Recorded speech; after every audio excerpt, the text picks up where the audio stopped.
Bismillahirrahmanirrahim. Assalamualaikum warahmatullahi wabarakatuh. Halo teman-temanku semua, jumpa kembali di channel ini. Kembali pada edisi kali ini, saya akan berbagi informasi menyambung dari video saya sebelumnya, di mana saya telah membongkar salah satu modus penipuan dengan berkedok bisnis online shop dengan mengatasnamakan online shop dari Exit Shop. Dan katanya waktu itu dibilangnya ke saya ini berbasis di Singapura. Nah, pada edisi kali ini kembali saya akan memberikan tambahan referensi berkaitan dengan aplikasi ini. Karena apa?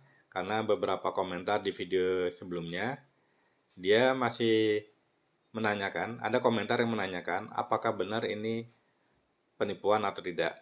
Tapi pada kenyataannya, para korban tidak bisa melakukan penarikan available balance atau saldo e-wallet dari toko online Exit Shop ini, apalagi profit yang dijanjikan.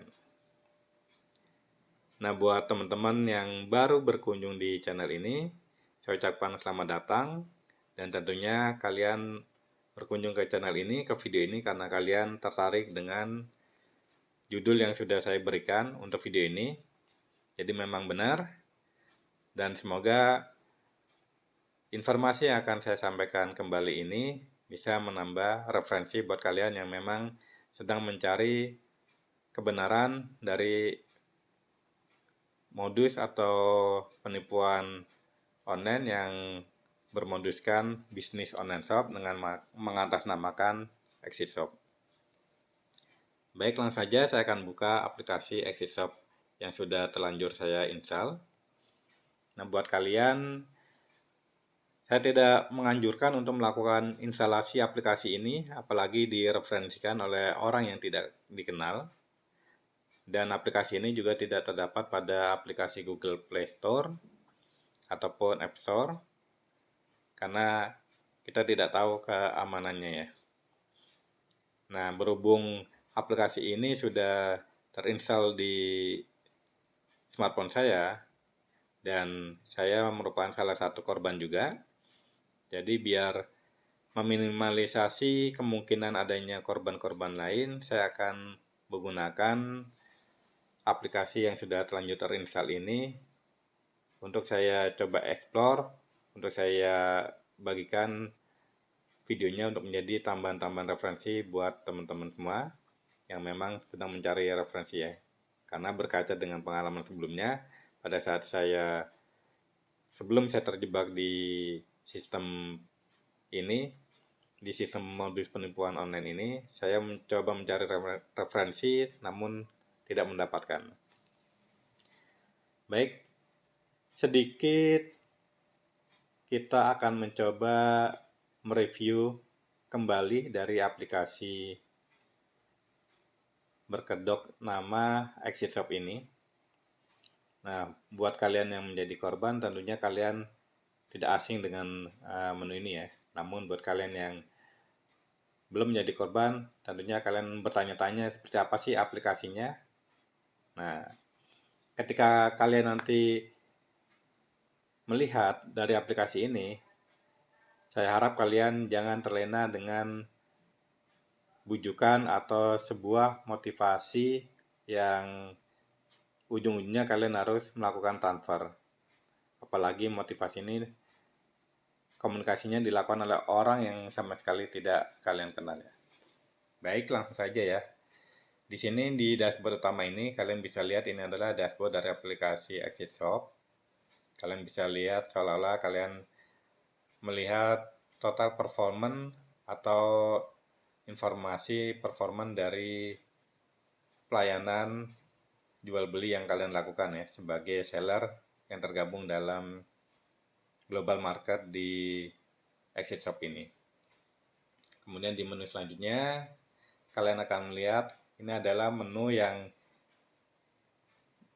diarahkan buat para anggotanya yang terjebak di sini ketika baru pertama gabung untuk memilih produk-produk yang akan dijual ya. Kategorinya misalnya pakaian dan masih banyak kategori lainnya. Namun saya tidak akan mengeksplor di sini. Kita lanjut ke menu selanjutnya. Ini adalah menu message center.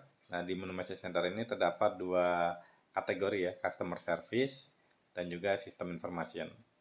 Customer service ini berisi message-message atau pesan dari seolah-olah itu dari customer ya, yang dia melakukan order ya. Dia melakukan komunikasi ke kita, misalnya mereka akan order sekian item, apa bisa dihandle atau tidak. Nah, ini cukup menjebak ya, namun pada intinya ujung-ujungnya tujuannya ini seolah-olah komunikasi antara customer dengan kita sebagai seller, dan nanti jika setuju dan kita dananya kurang pun kita akan terbuai untuk melakukan transfer lagi dana kita di wallet kita supaya kita bisa memproses orderan yang begitu besar yang diminta oleh customer. Dan pola ini selalu berulang ya ketika kalian mendapatkan e-wallet balance kalian kurang. Selalu akan ada pola seperti ini. Baik, kemudian kita akan lihat sistem informasi.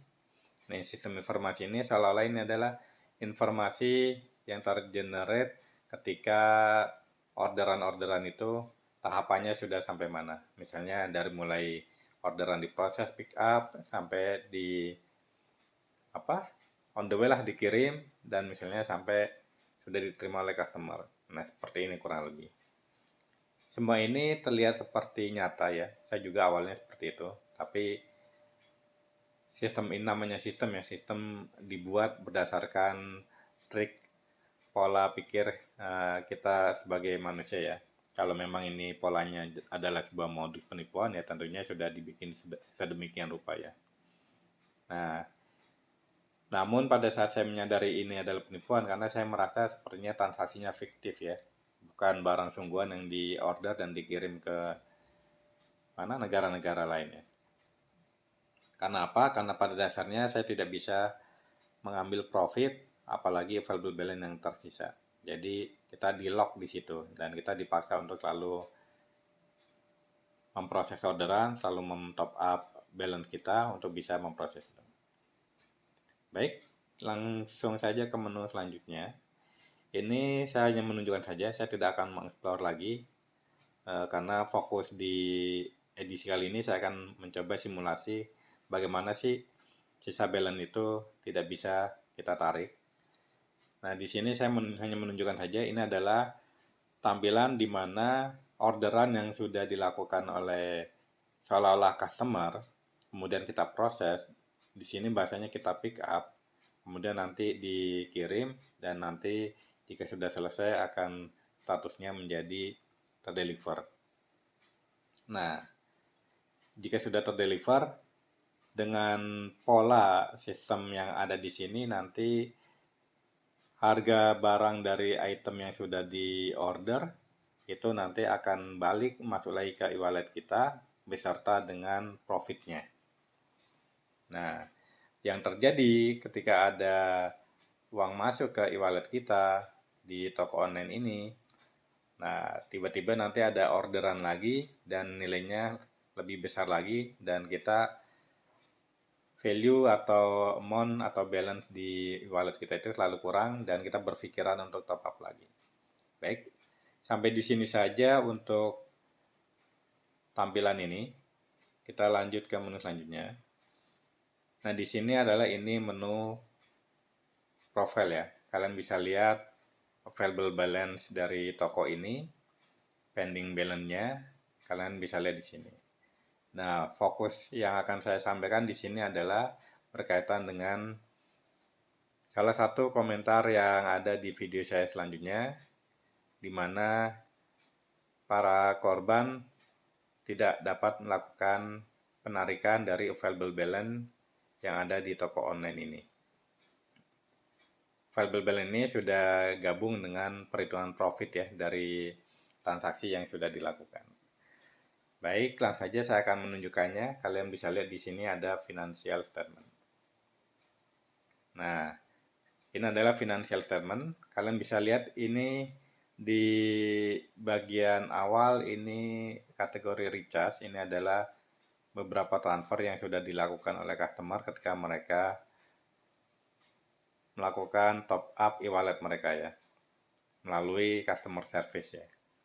Nanti saya akan coba tunjukkan salah satu message dari customer service, namun saya tidak akan panjang lebar di situ karena saya akan fokus lagi ke simulasi bagaimana tarik atau withdrawal dari valuable balance kita tidak bisa dilakukan. Nah, di sini kita buka dulu ya. Kita ganti kategorinya, kita withdrawal. Nah, kalian bisa lihat ya, teman-teman ya. Ada beberapa penarikan yang saya coba lakukan, namun tidak dapat diproses. Nah, pertama kalian bisa lihat yang paling bawah nih. Terdapat errornya itu need to process the order at first. Ini kenyataan yang terjadi pada saat itu. Sisa available balance yang ada di e-wallet saya itu kurang lebih 856 sekian dolar. Nah, saya ingin menarik itu, namun ternyata ada orderan yang masuk dan nilainya lebih besar dari 856 dolar. Nah, saya diharuskan untuk memproses terlebih dahulu orderan tersebut. Ya berhubung saya e-walletnya tidak cukup, ya jadi saya tidak bisa memproses itu. Saya hanya bisa berharap menunggu orderan yang sudah pernah saya lakukan bisa terdeliver full semuanya. Nah, akhirnya berselang beberapa hari orderan itu lebih dari 24 jam tidak saya proses, dan pada akhirnya saya seolah-olah mendapatkan komplain dari customer nilai buruk, dan ini mempengaruhi dari kredit skor dari toko ini yang normalnya untuk bisa melakukan penarikan tunai ini harusnya skornya 10, namun karena ada komplainan seolah-olah dari customer karena tidak diladenin 1 kali 24 jam, akhirnya skornya menjadi 9, turun menjadi 9. Impact-nya apa? Akibat penurunan skor ini ya seperti ini. Tidak bisa melakukan penarikan dengan alasan ya low credit score. Nah, ini bisa saya buktikan pada saat terdapat transaksi yang sudah seolah-olah itu sudah terselesaikan dan available balance-nya itu kembali ke mana?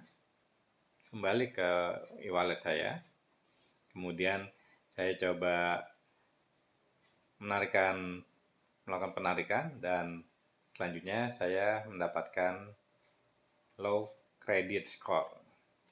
Dan berulang saya coba karena saya berharap masih bisa ditarik. Nah, bagaimana penarikan ini atau berhubungan dengan skor kredit ini nanti akan saya tunjukkan ya. Baik, kita balik lagi ke dashboard awal, di menu awal. Nah, kita akan lihat ya yang tadi saya sudah sampaikan berkaitan dengan kredit dari toko ini. Di sini saya akan tunjukkan dengan men-scroll ke atas.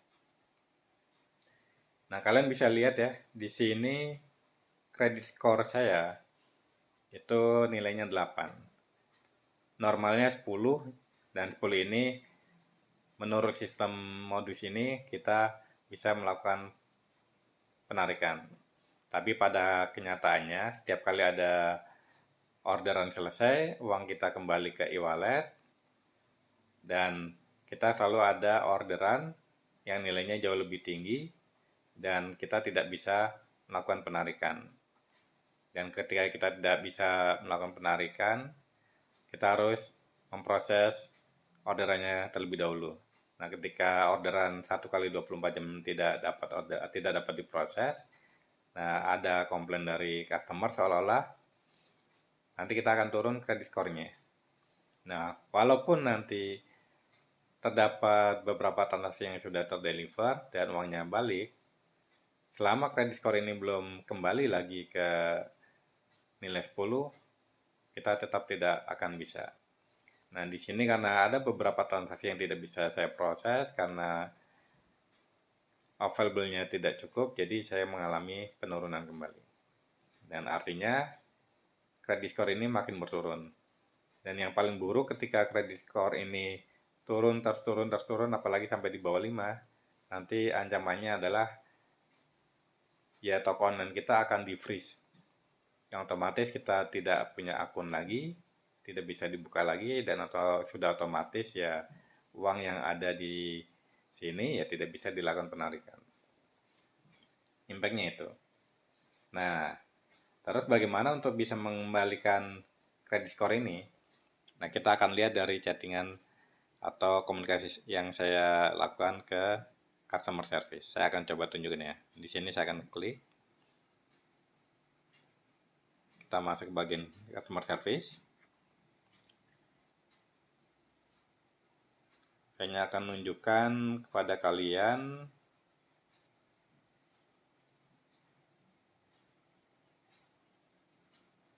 nah, seperti ini ya teman-teman.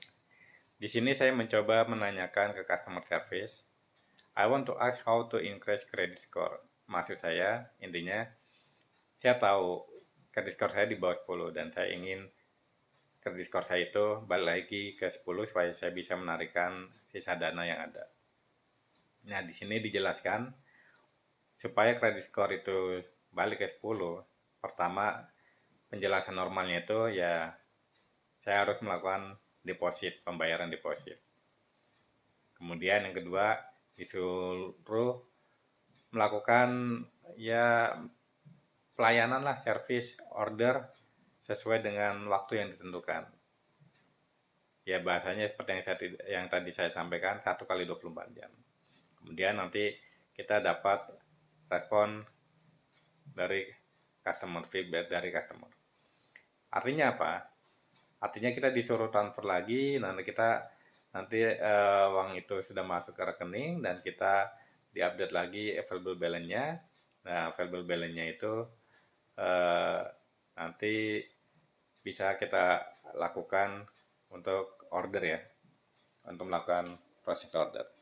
Namun ternyata di sini lebih mengkhawatirkan lagi ketika dia bilang atau ketika saya menanyakan apakah saya bisa melakukan memproses orderan berdasarkan dari sisa available balance saya saja gitu, dan nanti customer akan melakukan feedback dan credit score saya naik. Ya pada intinya dibilang tidak bisa. Ya intinya saya harus atau kita diharuskan untuk store lagi deposit khusus untuk membeli credit score ini. Kemudian credit score ini ternyata tidak akan bisa masuk ke available balance-nya. Available balance hanya untuk melakukan transaksinya. Terus saya coba nanya solusi lain. Nah, ternyata ya seperti yang kalian lihat seperti ini ya.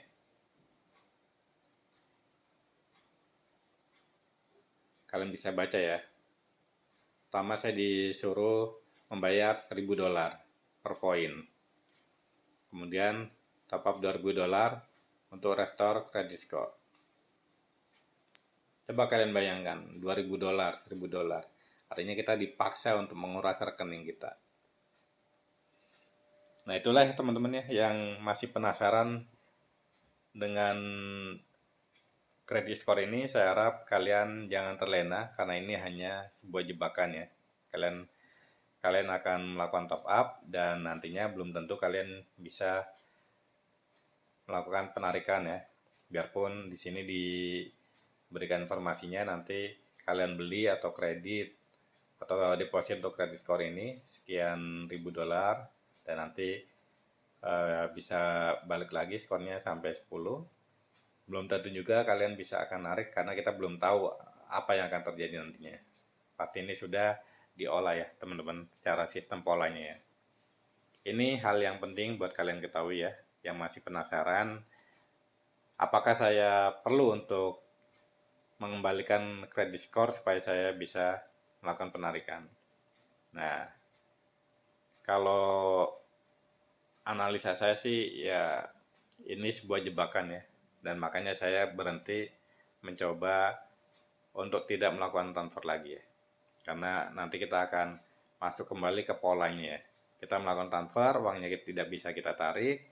Ketika sudah balik ke skor 10, tiba-tiba ada orderan, dan kita harus meladenin orderan tersebut. Ketika tidak ada dana yang cukup, dan kita dipaksa untuk meladeni orderan sesuai dengan dana yang ada, tidak bisa, dan kita dipaksa untuk transfer lagi, seolah-olah harus transfer dan untuk bisa melakukan orderan. Polanya akan berulang seperti itu, dan ketika orderan itu tidak selesai dalam 1x24 jam, dan terdapat komplain dari customer, nanti kredit skor kita akan dikurangin lagi. Dan polanya akan berulang situ terus. Otomatis, ya kita tidak bisa melakukan penarikan.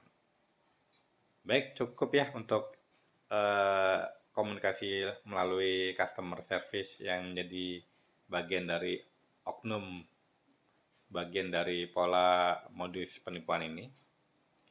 Sekarang kita kembali lagi dan saya akan sedikit mensimulasikan saja ya. Pada bagian profile, di sini saya ada available balance sekian ribu dolar. Saya akan masuk ke withdraw. Nah, di sini terdapat penginputan ya. Di sini saya akan maksimalkan saja nilainya.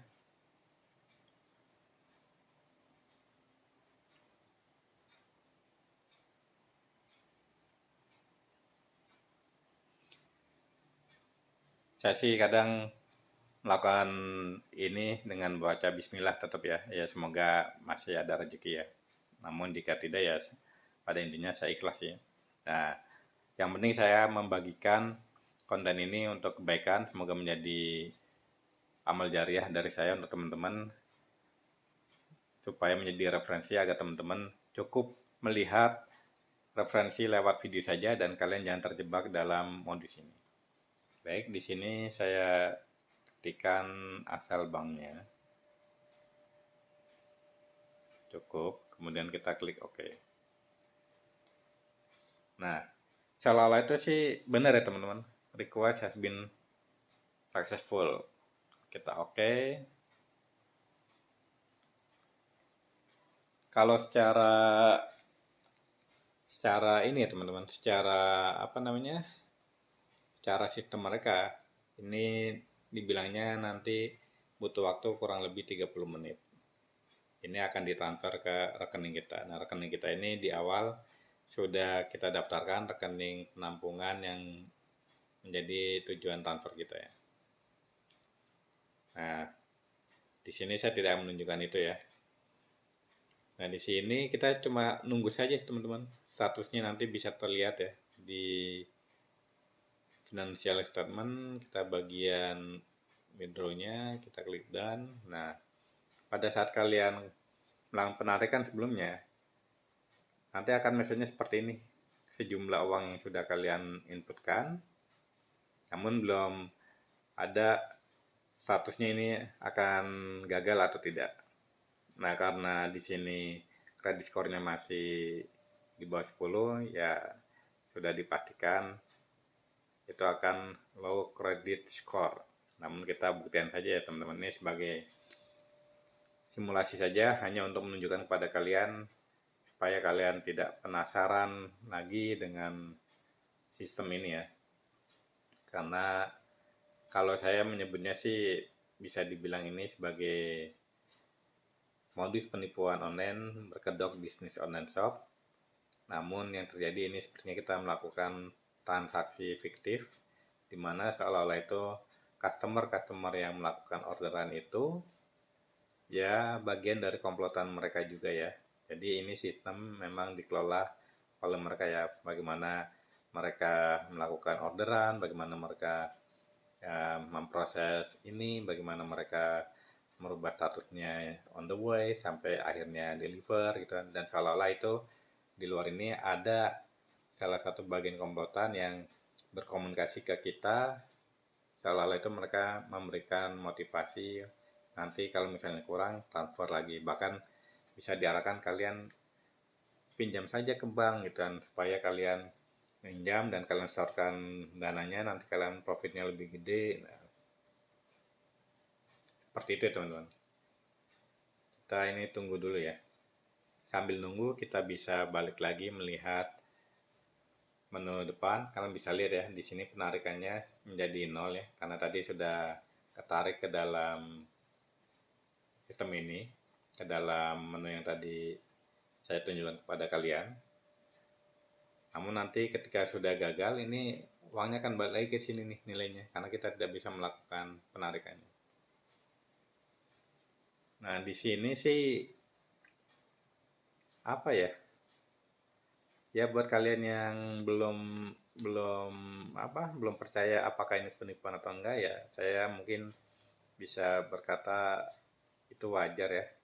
Karena perasaan itu juga saya alami ya, karena saya masih berharap uang yang saya butuhkan itu, yang sudah saya store, yang sudah mendapatkan profit, itu masih menjadi hak saya berapapun lah gitu. Tapi pada kenyataannya sudah saya lakukan kok gagal terus ya teman-teman. Ya semoga buat teman-teman yang mengalami kejadian ini menjadi korban ya bisa memetik pelajaran ini dengan baik ya teman-teman. Baik, kita coba ya refresh. Kalau tidak kita coba cek lagi. Ini cukup lama ya teman-teman.